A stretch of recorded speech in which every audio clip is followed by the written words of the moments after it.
By now you know how important it is to bring outside text into your content area teaching.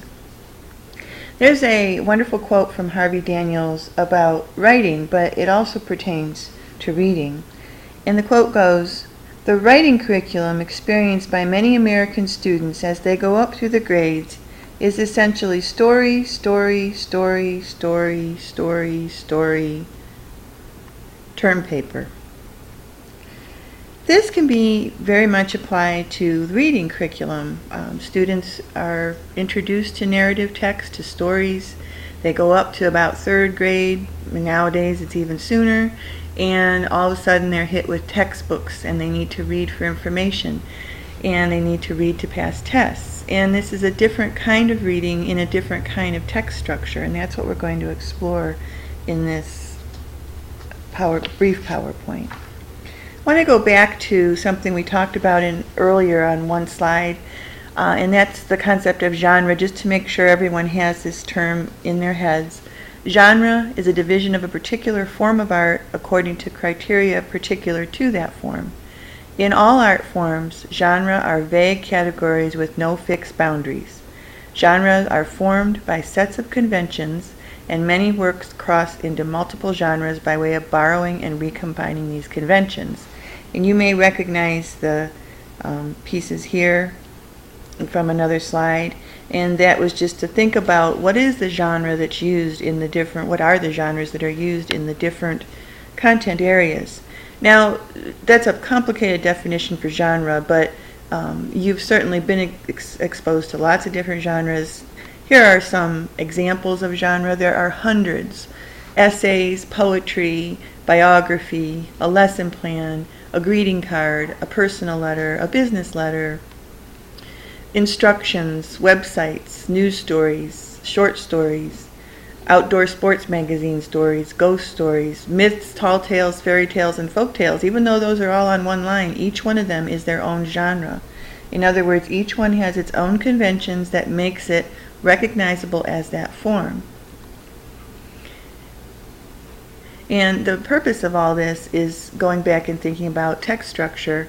We recognize these genres because we have been exposed to many of them and we've learned their forms. We want to help students recognize text structure and nonfiction for the same reason, so that when they see a certain kind of text, they know immediately what that structure is trying to convey and how best to read that structure. In the elementary grades, there's been a common assumption that narrative or story is primary. The majority of materials used in early literacy instruction are fiction. Now, this has changed somewhat. Basel reading companies have understood that they need to include some nonfiction. But studies have shown, and of course this one was done in 87 and one 10 years later, 97, and I haven't found an updated one for our current times. I would expect that the piece of pie for nonfiction has grown larger, but still, when you look at all the reading at the elementary level and what genre is predominantly used, it is predominantly fiction. And here's the nonfiction piece. Another study done by Nell Duke in 1999 analyzed the minutes per day, per school day, spent reading nonfiction. And she discovered that out of the total minutes, which is here, there are I think 240 total minutes or 420, that there are only 3.6 minutes used per day reading nonfiction text. Again, this is an older study, but even if it has exponentially grown, we're still talking about a small amount of time at the elementary grades being exposed to nonfiction text. And then when you go into the upper grades, you're almost using a nonfiction text entirely. And it's the transition to that piece that we seem to be missing in schools. So text structure, very simply put, is the way ideas are organized and related in writing. And I have a few quotes to give you to think about in that context. Horowitz, way back in 1985, wrote that the patterns an author uses to represent ideas and to achieve a particular purpose is what a text structure is. When you look at samples of text, so here's one and here's another, immediately you recognize that this is fiction and this is nonfiction for lots of reasons. We have an illustration here, we have photos here, we automatically see the subtitles here, and we see words in bold here. Here we see the conventions of dialogue with quotation marks. We see excitement marks. You very rarely see, exclamation points. I've called those excitement marks since my son was little. You very rarely see exclamation points in nonfiction writing. So lots of different conventions are telling us that there's a difference between these two. Another quote from Englert and Hebert: text structures provide organizational patterns that help readers identify and tie together the most essential related propositions. So that's their importance. They help us understand how to make sense out of this information if we understand the text structures. Here are two more examples, and obviously the one on the left is nonfiction, the one on the right is fiction. Again, you can see some of the conventions. Britton and Black in '85 wrote, in expository text, the text structure specifies the logical connections among ideas as well as subordination of some ideas to others. And again, we know, because we've seen enough of this as adult readers, that these headings and subheadings are going to tell us something specific, whereas when you look at this, yeah, we've got a heading, so we know this is a prologue, but then we have block of text. We get our meaning a different way from this than we do from this.